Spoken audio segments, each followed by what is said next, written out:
Assalamualaikum warahmatullahi wabarakatuh. Alhamdulillah teman-teman, kembali lagi dalam penjelasan beberapa hal terkait dengan proyek yang hari ini topiknya sesungguhnya adalah aku bagian dari solusi. Temanya adalah dinamis dan inovatif. Dan pada kesempatan kali ini izinkan saya untuk menjelaskan terkait dengan template-nya, penulisannya, dan lain sebagainya. Namun sebelum itu, mari kita saksikan terlebih dahulu sambutan dari Kepala Madrasah, Bapak Dr. Andes Haji Jahrudin. Kepadanya kami silahkan. Bismillahirrahmanirrahim. Assalamualaikum warahmatullahi wabarakatuh. Hamdan syukurillah. Pada kesempatan yang baik ini, saya ingin menyampaikan beberapa hal terkait dengan kegiatan proyek yang kedua, yang sebelumnya kita sudah bisa menyaksikan, alhamdulillah, kegiatan proyek yang ke-1 yang tentang kesetaraan sebenarnya sudah selesai kita kerjakan. Sekarang masuk pada proyek yang kedua tentang berpikir kritis, logis, dan sistematis. Tentu proyek ini merupakan proyek profil pelajar Pancasila, dan saya harapkan ke depan ini pelajar Pancasila, proyek profil Pancasila bisa dibentuk melalui penulisan karya tulis ilmiah. Nah, penulisan karya tulis ilmiah ini tentu sangat baik, sangat bermanfaat nanti ketika kalian akan mengikuti lomba-lomba yang diselenggarakan baik di dalam kabupaten sendiri, Kabupaten Purwakarta, atau melalui kegiatan-kegiatan lomba-lomba tingkat nasional bahkan mungkin internasional. Saya berharap sekali melalui kegiatan proyek yang kedua ini kita bisa mengambil anak-anak atau kelompok anak yang sudah terbiasa menulis karya ilmiah dan bisa ikut lombakan. Target saya ini ikut lomba MERES yang diselenggarakan oleh Kementerian Agama Pusat. Itu saja barangkali sambutan dari saya. Semoga ini menjadi motivasi kalian, motivasi kita semua untuk terus menggali keilmuan kalian melalui karya-karya tulisnya. Demikian yang dapat saya sampaikan. Mohon maaf bila ada kata-kata yang salah. Assalamualaikum warahmatullahi wabarakatuh.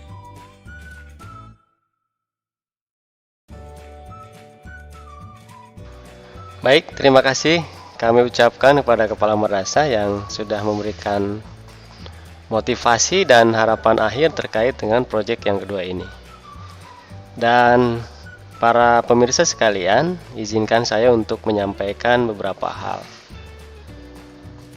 Yang pertama, bahwa seperti yang diharapkan oleh Pak Kepala Madrasah, bahwa target kita sesungguhnya adalah bisa mengikut sertakan teman-teman siswa dalam ajang kompetisi riset atau salah satunya adalah MyRes. Dan jika mengacu pada regulasi yang berlaku tahun ini, maka ini mengacu pada aturan yang dikeluarkan oleh Direktorat Jenderal Pendidikan Islam nomor 2743 tahun 2002 tentang pelaksanaan MyRes tahun 2022.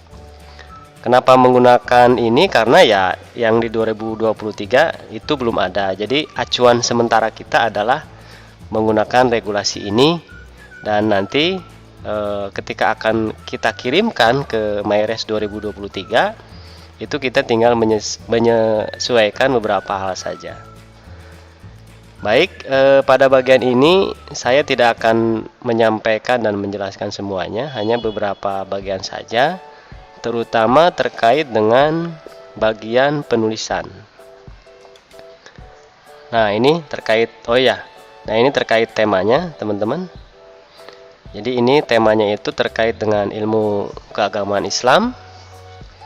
Ada subbidang kompetisinya, kemudian ilmu sosial dan kemanusiaan, dan yang ketiga itu adalah ilmu matematika, sains, dan pengembangan teknologi.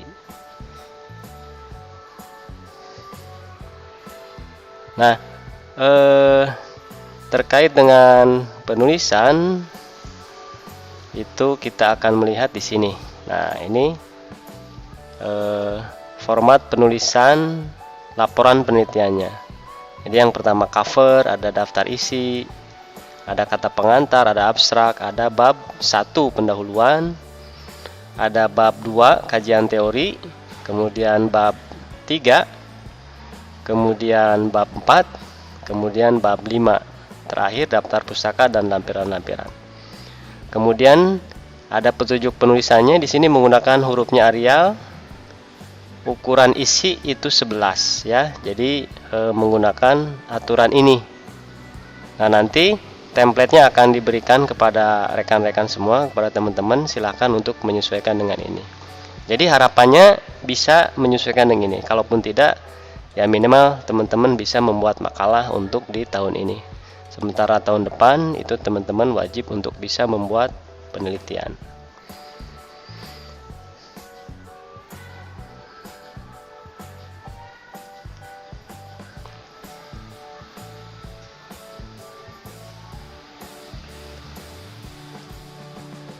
Nah, baik, terkait dengan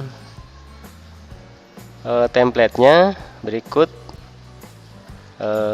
sedikit penjelasannya. Ini yang dibuat adalah contoh saja. Nanti tinggal teman-teman silakan untuk mengedit ya, mengedit template ini, karena nanti template ini akan dibagikan. Linknya silahkan di bawah untuk di download. Nah, ini sudah disesuaikan ya, jadi teman-teman tinggal mengedit aja ya, misalnya judulnya apa di sini ya, misalnya judulnya apa gitu ya, silahkan untuk diedit begitu ya. Jadi ini hanya contoh aja. Kemudian ini ada lembar persetujuan pembimbing. Nah, jadi sebelum dipresentasikan nanti itu silahkan pembimbing 1, pembimbing 2 dan pembimbing 3 itu untuk menandatangani begitu ya. Kemudian ini pengesahan. Nah, kalau pengesahan ini dilakukan setelah perbaikan saat pengujian begitu ya. Nah, kemudian ini lembar pernyataan keaslian. Nah, teman-teman membuatnya sebisanya aja, nggak usah memaksakan diri. Tapi yang pasti jangan mentang-mentang karena ingin bagus kemudian copy paste dari penelitian orang lain. Nah, itu tidak boleh ya. Jadi membuat sendiri aja. Sebagus-bagusnya karya kita itu adalah yang terbaik. Nah, ini kata pengantar silahkan ditambahkan. Kemudian ini ada daftar isi, silahkan juga ditambahkan. Oh, ini daftar isinya ada yang keliru ya di bab 2. Tadi bagian A itu adalah kajian teori dan tinjauan pustaka. Oke, bagian A-nya itu berisi kajian teori. Oke, bagian B-nya berisi tinjauan pustaka.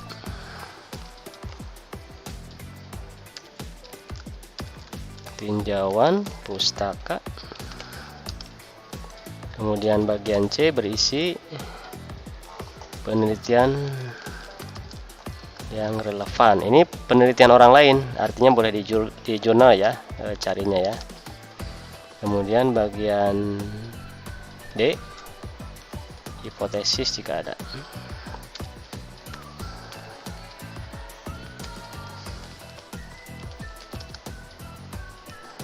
Kalau penelitiannya kuantitatif ini pasti ada hipotesis, kalau kualitatif nggak usah.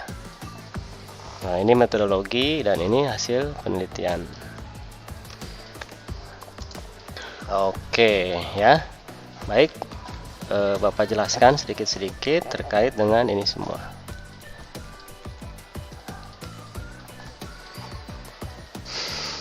Nah, untuk latar belakang di sini pertama berisi terkait dengan urgensi pentingnya topik yang dikaji ya.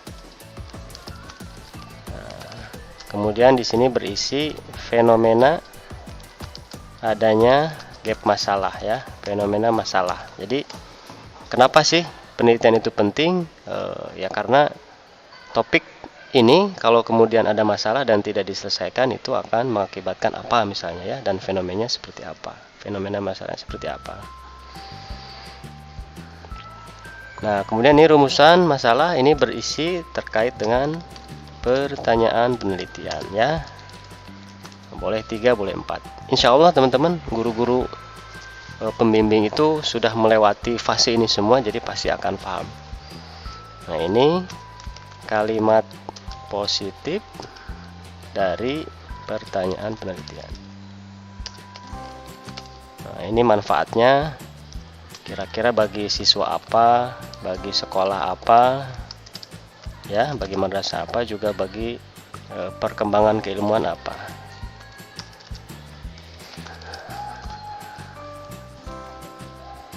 Nah, untuk kajian pustaka tadi sudah ada perbaikan ya.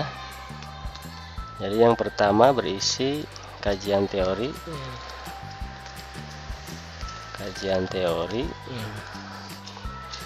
Yang kedua berisi terkait dengan tinjauan pustaka.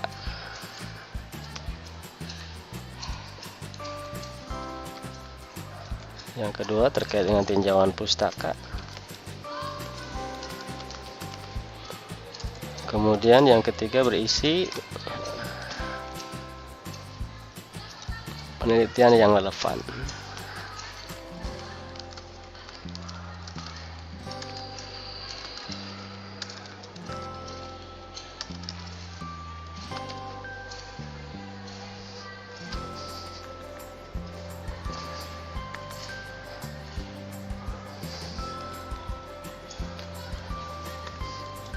Kerangka berpikir, ini penjelasan logis, keterkaitan antar konsep yang ada dalam pertanyaan penelitian.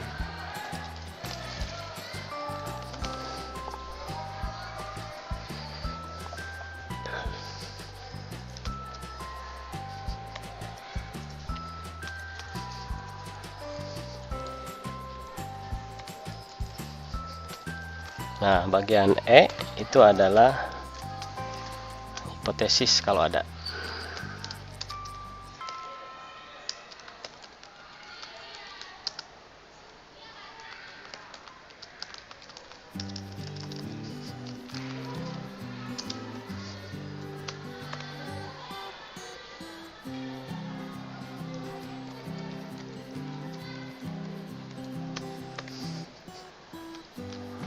Oke.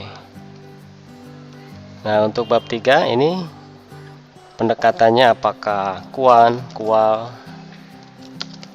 atau misalnya eksperimen misalnya.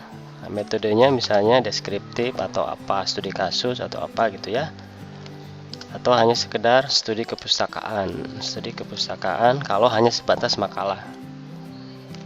Sumber datanya dari mana? Primer, sekundernya, populasi, sampel, dan teknik sampling. Ini kalau kuantitatif ada subjek penelitian, kalau makalah itu tidak ada. Kemudian teknik dan alat pengumpul datanya seperti apa, apakah wawancara, observasi, atau studi dokumentasi. Nah, ini kemudian bagaimana cara kita menyimpulkannya ya, teknik analisis data, apakah kuan atau apakah kual. Nah, ini hasil penelitian. Nah, kalau ini adalah hasil berisi jawaban dari lapangan terkait rumusan, atau dengan kata lain adalah hasil wawancara atau hasil observasi atau hasil studi dokumentasi. Nah, kalau pembahasan ini adalah pembahasan atau analisa uraian peneliti atas hasil ini. Jadi hasil ini oleh kita sebagai peneliti silakan dikomentari ya. Komentarinya nanti berisi apa yang terjadi, bagaimana prosesnya, dan kenapa demikian. Lalu kaitkan dengan teori.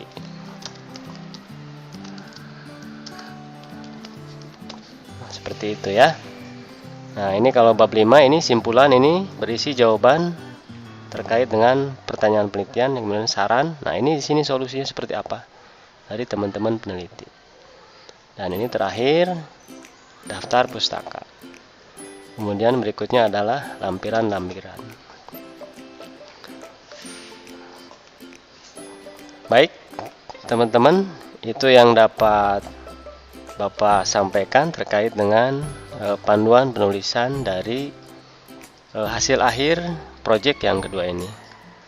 Mudah-mudahan bermanfaat, dan seperti yang disampaikan oleh Kepala Madrasah bahwa di tahun depan kita mampu mengirimkan seluruh peserta kelas 11 yang hari ini kelas 10 untuk mengikuti ajang penelitian di MyRes. Kita buktikan bahwa Man Purwakarta bisa. Man Purwakarta hebring euy.